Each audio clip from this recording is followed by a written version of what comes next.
Continuando con sus clases de APS 4, vamos a conversar hoy día sobre la segunda clave de emergencia importante en obstetricia, ¿no? La clave azul, que es un protocolo de respuesta rápida ante trastornos hipertensivos en embarazo.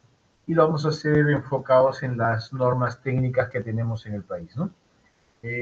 Los objetivos de esta norma técnica son estandarizar los procedimientos para cualquier paciente con enfermedad hipertensiva del embarazo, definir los roles y funciones del equipo que debe participar en la atención de esta emergencia, en esta respuesta rápida, y a través de esa capacitación y concientización del problema en sí, se va a poder reducir la morbilidad y la tasa de mortalidad que existe de materna perinatal en el Perú, ¿no? Está basado en varios instrumentos normativos. Los más importantes es la resolución 827-2013, la guía práctica clínica para atención de emergencias obstétricas y la directiva sanitaria para la evaluación de las funciones obstétricas y neonatales, ¿no? Los trastornos hipertensivos del embarazo es la segunda causa directa de muerte materna en el Perú, ¿no? Tiene una alta incidencia de ingresos a las salas de cuidados intensivos, ¿no? Y obviamente tiene un mayor impacto, una mayor mortalidad en las zonas rurales cuando el acceso a establecimientos de salud oportuno es más complicado, ¿no? Realmente hay 4 tipos de demoras que reconocemos en el acceso para evitar este tipo de complicaciones, ¿no? Eh, Uno viene parte de la usuaria misma y la familia que no reconocen los signos de alarma. Eh, la decisión y transporte hasta el establecimiento de salud, sabes de que deciden y se transportan, puede transcurrir un tiempo demasiado prolongado, no solo dependiendo de la decisión propia, ¿no? Sino también de las características geográficas de la zona en que se encuentren. El 3 es cuando tienen la demora en el acceso a un servicio con la capacidad resolutiva adecuada. Si el punto de entrada al sistema fue el adecuado y se puede resolver, entonces va bien, pero necesita siempre tener claro que hay una red de referencia para los casos más complicados, ¿no? Y bueno, el tratamiento oportuno cuando demora obviamente va a generar mayores complicaciones, ¿no? Entonces, la clave azul es un sistema de respuesta rápida y un manejo protocolizado con órdenes de prioridad. Eh, Su intención es un manejo rápido, inmediato y adecuado de todas las enfermedades hipertensivas del embarazo, preeclampsia severa, eclampsia, síndrome HELLP, y se aplican en todos los establecimientos de salud de primer nivel, inclusive hasta los institutos de nivel 3, cada uno con sus funciones y dependiendo de la complicación que pueda presentar el caso en algún momento, ¿no? En relación a la fisiopatología, lo que ya conocen, no es falla en la segunda oleada de migración trofolástica que va a generar una ausencia en la remodelación de las arterias espirales uterinas, y esto va a generar isquemia placentaria sostenida y una liberación continua de factores antiangiogénicos.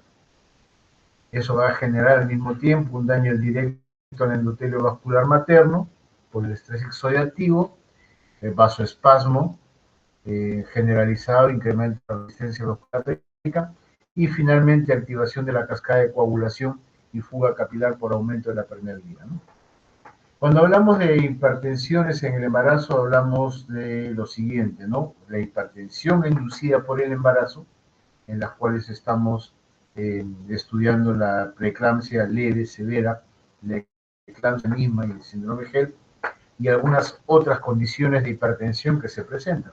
Una hipertensión crónica que puede anteceder al embarazo, una hipertensión crónica que antecede al embarazo con una preeclampsia sobreañadida, que es un problema serio, y una hipertensión tardía y transitoria o hipertensión gestacional que puede inclusive durar algún tiempo posterior al parto, ¿no?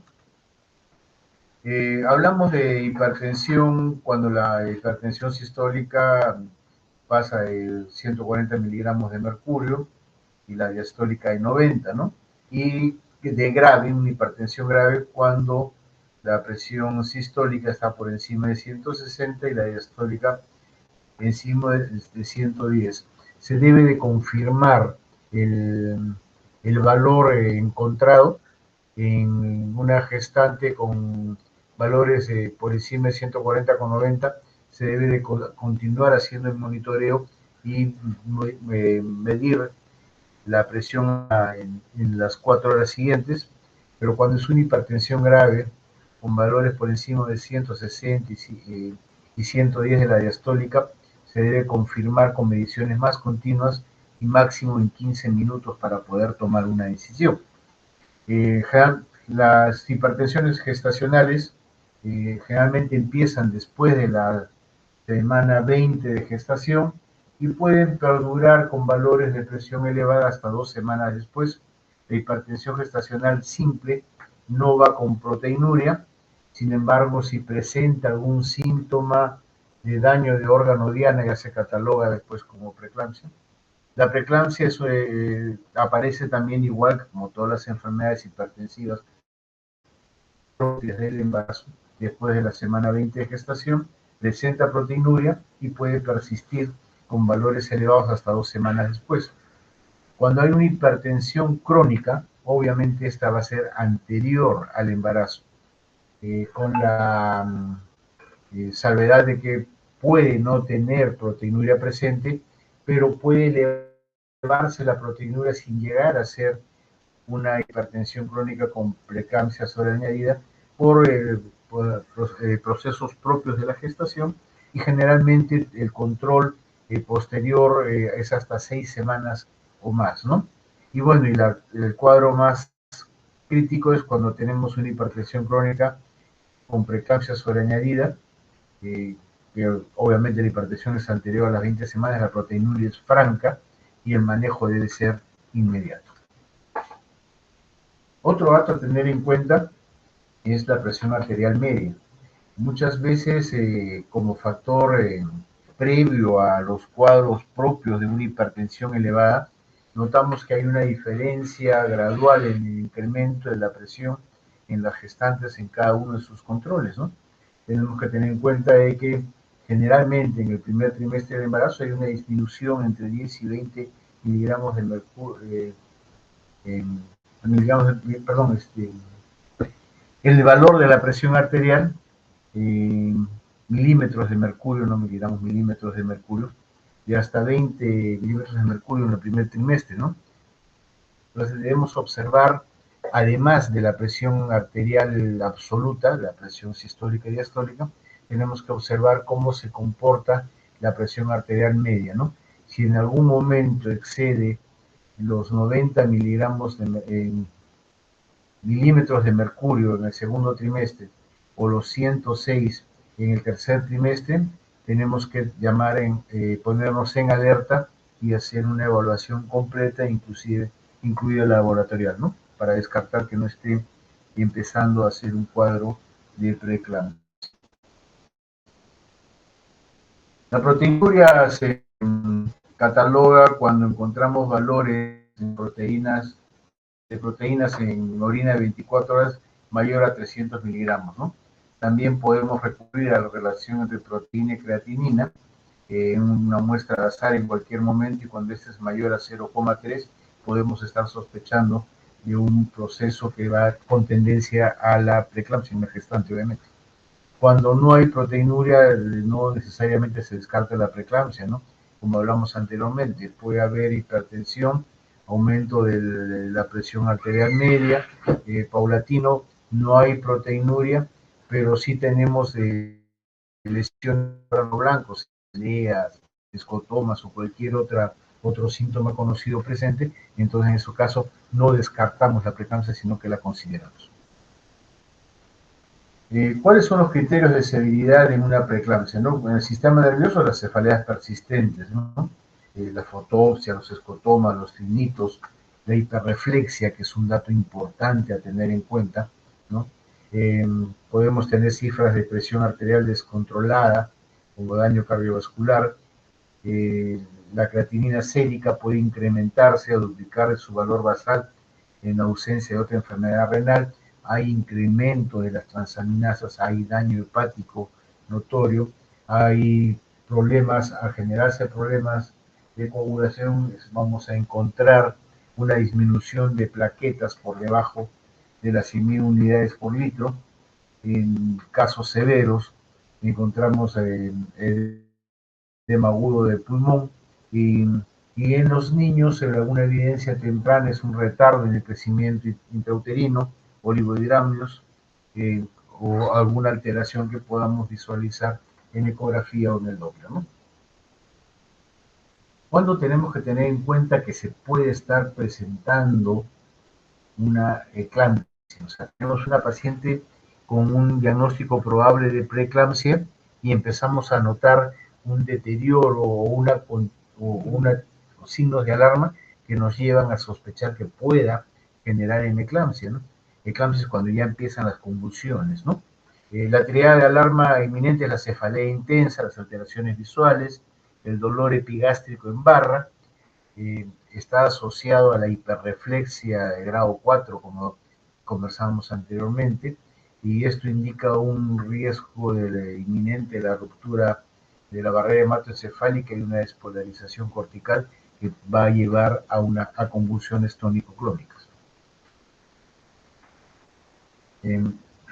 Hablamos de una eclampsia cuando tenemos esta presencia de las convulsiones tónico-clónicas. Pueden presentarse antes del parto, en el parto o en el puerperio, hasta 2 semanas después, ¿no? Y esto complica porque genera alteraciones neurológicas con hipoxia tanto en la madre y como en el niño, y el niño puede nacer con serias complicaciones, ¿no? El cuadro más severo de las hipertensiones propias del embarazo es el síndrome de HELP, cuando ya se empieza a deteriorar la cascada, cuando empieza a haber hemólisis y se empiezan a elevar las enzimas hepáticas y disminuyen las plaquetas y puede generar cuadros de coagulación intravascular diseminada y llevar a la muerte, ¿no? Hablamos de hemólisis cuando tenemos esquistocitos en prótesis de sangre periférica, con bilirrubinas totales por encima de 1.2 miligramos por decilitro, o una LDH, un lactato de deshidrogenasa mayor a 600 unidades por litro, ¿no? Igualmente las enzimas hepáticas se elevan por encima de 70, o sea, el doble de sus valores, y el LDH por encima de 600, y el recuento plaquetario, como habíamos visto, por debajo de 100.000 unidades por litro. ¿Qué se hace en estos momentos? Se activa el sistema de respuesta rápida. Apenas llega la usuaria al establecimiento de salud, el primer profesional que detecta algún criterio de severidad es el indicado a llamar inmediatamente la alerta a través de cualquier mecanismo que se haya establecido en el establecimiento. En establecimientos pequeños puede ser simplemente alerta verbal, en algunos otros establecimientos de mayor tamaño puede haber algún timbre de alarma o algún altavoz institucional en el caso de sean de conste de más de 2 o 3 pisos, ¿no? Y el despliegue es inmediato, ¿no? El equipo que está designado para las respuestas de alerta debe interrumpir todas sus actividades anteriores y proceder al manejo de la emergencia, ¿no? Para eso debe estar bien claro en los roles que cada persona del equipo debe de cumplir. Hay una estructura fija de roles. Eso se hace para evitar duplicidad y para evitar cruces al momento de las tomas de decisiones. Y también para evitar omisiones, ¿no? Debe haber un coordinador, un líder de equipo, un asistente, uno que maneja la vía aérea y hace la monitorización tanto de la presión arterial como de cualquier otro signo de alarma que pueda presentarse. El asistente 2, que es el encargado de accesos vasculares y la administración de fármacos, y un circulante que es encargado de la logística, el registro y las llamadas. Podría haber más personas que participen siempre y cuando no interrumpan el espacio en donde se desplazan estos cuatro componentes del equipo de respuesta rápida. Podría haber el ayudante de laboratorio cercano para poder llevar las muestras más rápido, pero estos personas adicionales, como digo, deben estar a una distancia prudente del área de movilización de estos cuatro actores principales, ¿no? ¿Qué es lo que hace el coordinador, no? Está ubicado al lado de la pelvis eh, y tiene el comando central, pues de la parte central de la cama. Dirige el manejo general, evalúa el estado materno-fetal, toma decisiones de hospitalización, de referencia, o define si es que hay culminación del embarazo cuando el establecimiento está adecuado para ese tipo de respuestas. El asistente 1, que también puede ser médico, obstetra o enfermero, está ubicado en la cabecera del paciente. Sus funciones son ver la permeabilidad de la vía aérea, la administración de oxígeno, el monitoreo de funciones vitales, son la presión arterial, la frecuencia cardíaca, la frecuencia respiratoria, saturación de oxígeno, y evaluar el estado neurológico de la gestante que está en clave azul. El asistente 2, que puede ser una licenciada en enfermería, una obstetra, o en centros de mayor complejidad, inclusive un médico, está ubicado al otro lado de la cama de la paciente con acceso a los miembros superiores. Tiene como responsabilidad canalizar las vías. Se usan catéteres Avocat de 16 o 18. Dos vías, se colocan dos vías en cualquiera de los tres códigos de emergencia obstétrica. Siempre se habilitan dos vías eh, y se administran los fármacos por cualquiera de ellas, ¿no?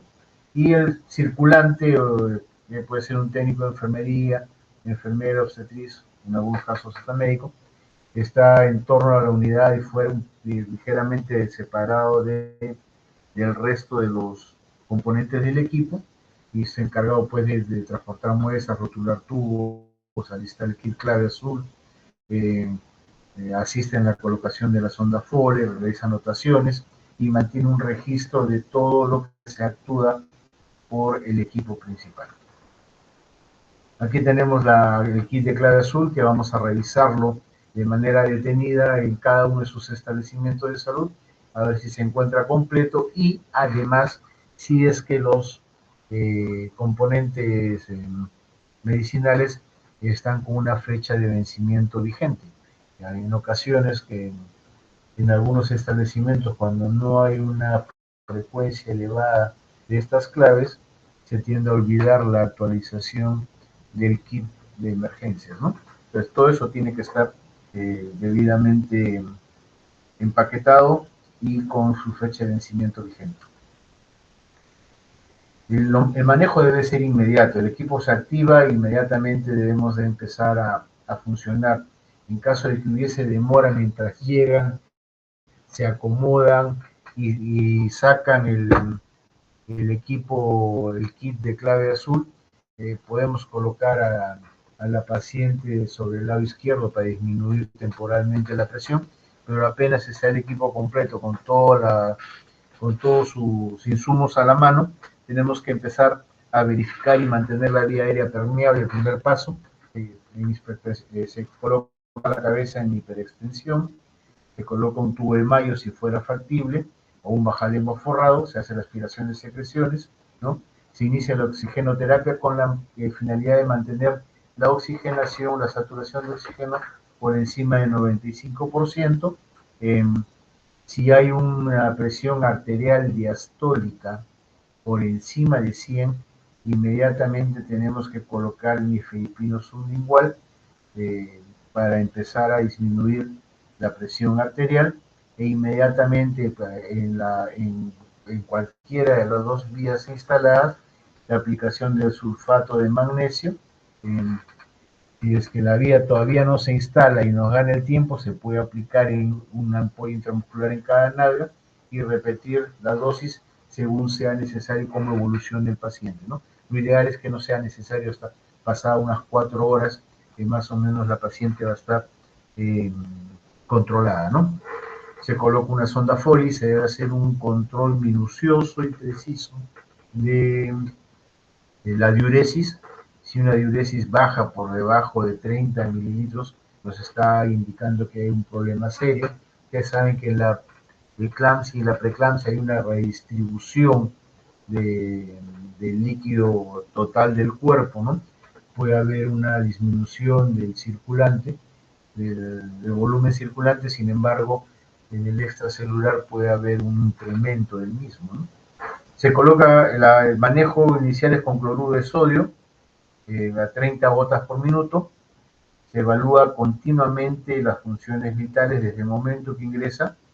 Se empiezan a evaluar funciones vitales, estado de conciencia, se hace un examen clínico general, se busca signos de trombocitopenia, que nos indicaría que está comportándose o está desplazándose hacia una de las formas más graves, ¿no? Un síndrome de Held, o signos de hemólisis y ictericia. Y finalmente se hace la evaluación obstétrica y bienestar fetal, porque son dos las vidas que están en ese momento en juego, ¿no? ¿Con qué frecuencia monitorizamos, ¿no? La presión arterial cada 15 minutos, ¿no? Hasta estabilizarla. Ya sabemos los valores importantes, ¿no? Los valores de riesgo, ¿no? La frecuencia cardíaca cada 30 minutos, si está por encima de 120 o por debajo de 60, que puede indicar riesgo. La saturación de oxígeno, que puede ser continua, más se maneja a través de monitores generalmente, mantenerse por encima del 95%. Los reflejos osteotendinosos son muy importantes en estas patologías. Acá la norma refiere que cada hora, lo ideal sería hacerlo con una frecuencia un poquito mayor hasta asegurarnos de que el sulfato de magnesio se ha impregnado, ¿no? Eh, por otro lado, también tener en cuenta de que si nos excedemos con el sulfato de magnesio, podemos irnos al lado contrario, con una, eh, una disminución de los reflejos severos, ¿no? La frecuencia respiratoria, que tiene que estar entre 12 y 24 respiraciones.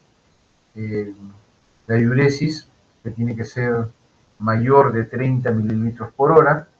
Y la frecuencia cardíaca fetal, que se hace cada 15 minutos manteniendo una frecuencia entre 110 y 160 en el producto. Tenemos que recurrir inmediatamente a la neuroprotección y el anticonvulsivante de elección. El sulfato de magnesio ha demostrado tener mejor respuesta en estos casos, que los barbitúricos o la fenitoína o las benzodiazepinas, ¿no? Eh, es el estándar de oro, ¿no? Porque reduce el edema cerebral y produce una vasodilatación central de manera más rápida, ¿no? La dosis de ataques es 4 gramos de sulfato de magnesio, o sea, 2 ampollas a 20%, diluidos en 100 mililitros de cloruro de sodio, 9 por mil, y se pasa en 15 a 20 minutos por bomba de infusión o por microgotero, ¿no? Y la dosis de mantenimiento es 1 a 2 gramos por hora, y la dilución estándar que se emplea es de 10 gramos, o sea, 5 ampollas, en 500 mililitros de cloruro de sodio, y se pasa a velocidad de 50 mililitros por hora, ¿no? Aproximadamente, o sea, 1 gramo de sulfato por hora aproximadamente. Debemos monitorizar el sulfato de magnesio si es que todavía no alcanzamos a referir a la gestante, ¿no? La evaluación clínica es obligatoria cada hora, inclusive cada hora a veces se queda muy largo, debe ser más pronto, ¿no? Tenemos que ver la presencia de los reflejos rotulianos cuando hay niveles de sulfato de magnesio mayores a 9.6 miligramos por decilitro. Estos se pierden y eso indicaría que nos hemos excedido en la dosificación. Cuando la frecuencia respiratoria se incrementa, ¿ya? Y la diuresis se mantiene por debajo de 30 mililitros, entonces debemos de inmediatamente rectificar la dosificación que estamos haciendo. Y lo primero, cuando tenemos una frecuencia respiratoria menor de 12 y ausencia de reflejo rotuliano, es suspender la infusión de sulfato de magnesio y analizar o decidir si es necesaria la administración de gluconato de calcio por vía intravenosa lenta en un lapso de 3 a 5 minutos para contrarrestar el efecto del sulfato de magnesio en exceso. El manejo de la convulsión cuando ya se presenta una eclampsia debe ser inmediato, ¿no? La idea es proteger la integridad física de la usuaria, tenemos que tener los equipos adecuados, las camillas adecuadas, no se fuerza la apertura de la boca durante la fase tónica, en el momento de relajación se puede colocar un tubo de mayo o un bajalenguas envuelto si es que no tenemos un tubo de mayo. Sin embargo, el tubo de mayo debe estar presente en todos los kits de respuesta rápida. Generalmente las convulsiones se suelen autolimitar 1 a 2 minutos, entonces se debe priorizar la carga de sulfato en magnesio al ceder la crisis, ¿no? Lo primero que hacemos, así se haya presentado la convulsión, empieza a ceder, empezar la administración de sulfato de magnesio. Pero ¿qué ocurre si estas son recurrentes o refractarias? Si se repite la convulsión estando con la infusión, se debe administrar un nuevo bolo de 2 gramos de sulfato de magnesio en 5 a 10 minutos, similar al inicio, ¿no? Y si persiste refractaria las convulsiones, evaluamos, ¿no?, la necesidad de una benzodiazepina o una fenitoína, pero esto debe ser bajo una observación más estricta de la función respiratoria y las funciones generales. El tratamiento hipertensivo de emergencia tiene la finalidad de reducir la presión arterial sistólica y la presión diastólica por debajo de 160 y 110, que consideramos el límite más nocivo, ¿no? Debemos mantener la sistólica entre 140 y 150 y la diastólica entre 90 y 100. Con eso evitamos riesgos de hemorragias a cualquier nivel y principalmente cerebral, ¿no? Y evitamos la hipoperfusión placentaria por una caída brusca de la presión de la gestante, ¿no? Los fármacos que empleamos generalmente son el nifedipino de primera línea, la betolol si es que hay disponible en los establecimientos de salud. Generalmente deben ser en el 1.3 y 1.4, probablemente haya la betolol, o la hidralacina como tercera línea, ¿no? Siempre el manejo con precauciones, la dosis de nifedipino sobre 10 miligramos oral, se repite cada 20 minutos, máximo 3 dosis, y luego 10 cada 4 a 6 horas según necesidad, ¿no? Está disponible en la mayoría de los establecimientos, pero hay que tener cuidado mantener la presión en los valores que ya repetimos anteriormente, ¿no? Para evitar una hipotensión y un daño severo. Y hay que tener cuidado justo cuando se usa conjuntamente también con el sulfato de magnesio, porque ambos tienden a bajar la presión y si nos excedemos nos vamos por debajo de lo que estamos esperando, ¿no? Igual el abetolol se usa en 20 miligramos endovenoso, se puede aplicar cada 10 minutos, puede ser en dosis que van incrementando en cantidad hasta un máximo de 220 miligramos total o la presión controlada, ¿no? Hasta controlar la presión, ¿no? La presión es rápida, hay menor taquicardia refleja, hay una seguridad en vasculopatías, pero está contraindicado en asma, un bloqueo cardíaco, insuficiencia cardíaca descompensada. Y el tercero es la hidralacina, que es un medicamento que se aplica también de manera endovenosa. De 5 miligramos es lento, se puede repetir de 5 a 10 miligramos cada 20 minutos, hasta un máximo de 20 miligramos, o controlar la presión. Hay experiencia con el manejo de este fármaco en los anales de la obstetricia, ¿no? Y hay un mayor riesgo de taquicardia materna y una mayor variabilidad hemodinámica fetal, hay que tener un monitoreo continuo y constante. Se hace una terapia de fluidos, pero debe ser con una restricción hídrica y manejando los volúmenes de manera adecuada, ¿no? Porque de pasarnos podremos llegar a generar un incremento de líquidos en los pulmones, un edema agudo del pulmón, ¿no? Como le decía, las pacientes con ese problema de hipertensión en el embarazo tienen un volumen intravascular disminuido, pero un espacio intersticial, un extracelular sobrecargado, ¿no? Entonces debemos de tener mucho cuidado de controlarlo. Debemos dar líquidos de mantenimiento para las diluciones farmacológicas que hemos conversado y no debe excederse de 80 a 100 mililitros por hora. Lo importante aquí es referir a un nivel de mayor complejidad que tenga la capacidad de culminar este proceso, la atención en casos de hipertensión del embarazo, ¿no? En los establecimientos del 1.1 o 1.4 que no tienen sala quirúrgica, no tienen internamiento, refieren de inmediato tras estabilizar a la paciente. No se transfiere a una persona en plenas convulsiones o con presiones arteriales inestables.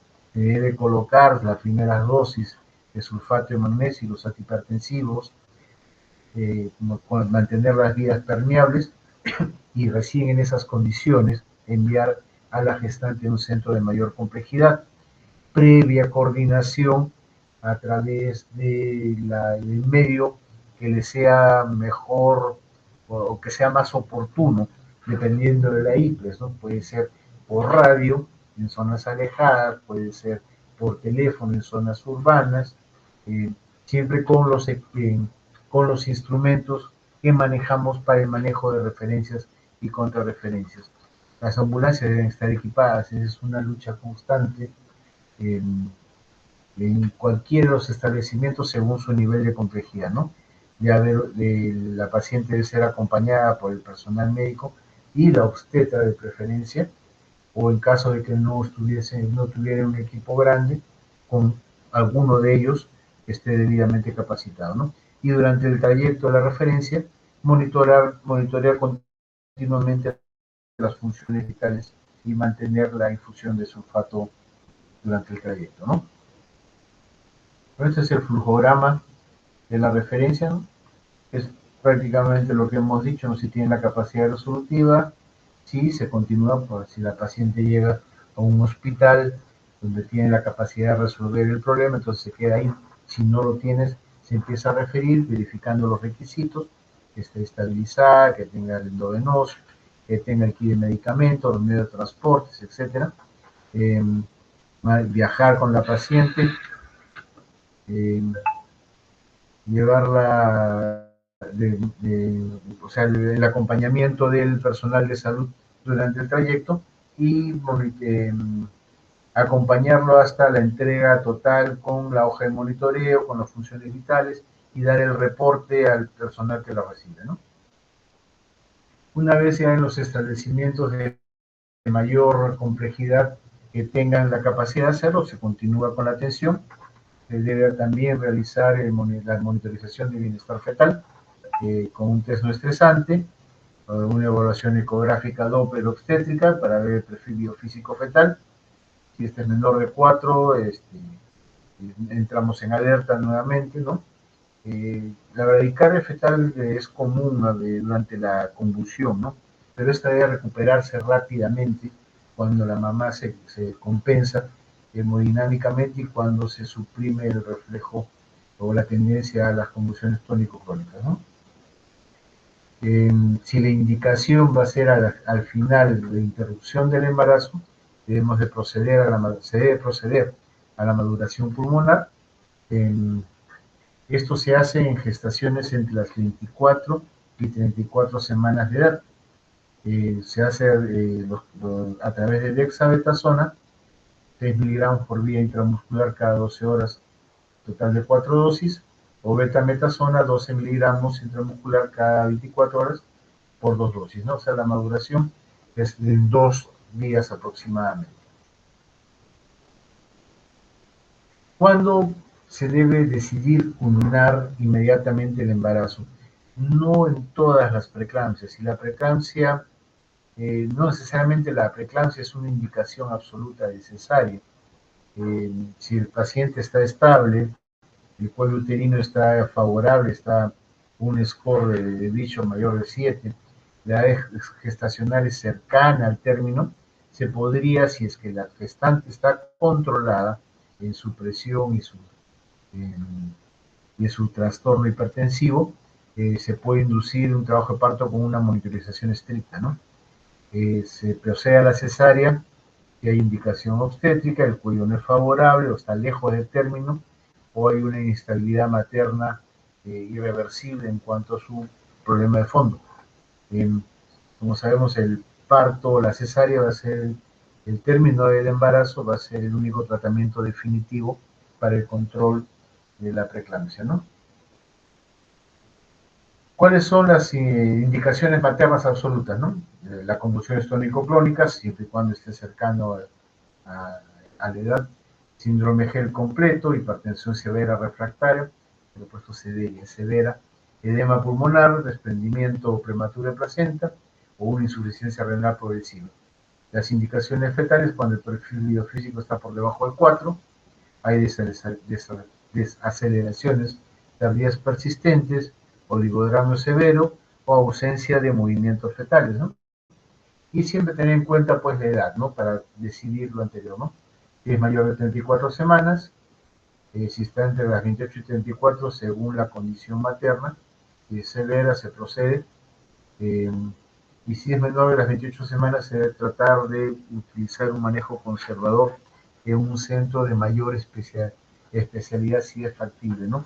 Pero cualquiera de estas, la presencia de estas indicaciones maternas o fetales, eh, eh, debe de procederse, ante la presencia de esta, debe procederse al término de la gestación, ¿no? Se debe vigilar el puerperio inmediato, el riesgo se mantiene hasta las primeras 48 horas postparto,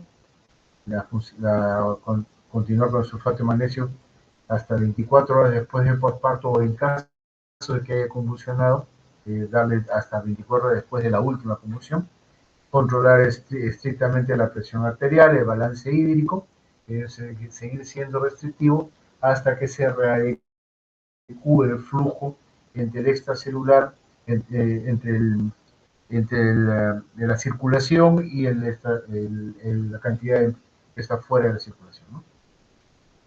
Eh, bueno, es un flujograma resumen de lo que estamos hablando, ¿no? Se evalúa la presión, reflejo, diuresis, latidos fetales, acuérdense que los reflejos son importantes, los medicamentos que se ponen, cloruro de sodio, sulfato de magnesio, nifedipino, y no convulsiona y la presión es elevada, eh, y si la presión está por debajo, se sigue con los protocolos nacionales. Si la presión se mantiene elevada a pesar de esto, se procede a generar la madurez fetal, ¿ya? O si ya está maduro, se procede a la cesárea, si no está maduro se le da dexametasona, si hay convulsión se le dan medidas de soporte, estabilizarlo y se pasa a cesárea o a interrupción del embarazo, ¿no? Hay varias complicaciones graves, acá depende de las tres más importantes: la hemorragia postparto por atonía uterina, el accidente cerebrovascular hemorrágico secundario a los picos de hipertensión e insuficiencia renal aguda, inclusive los daños hepáticos con hemorragia hepática por lesión directa, ¿no? Bien, ¿alguna pregunta hasta acá?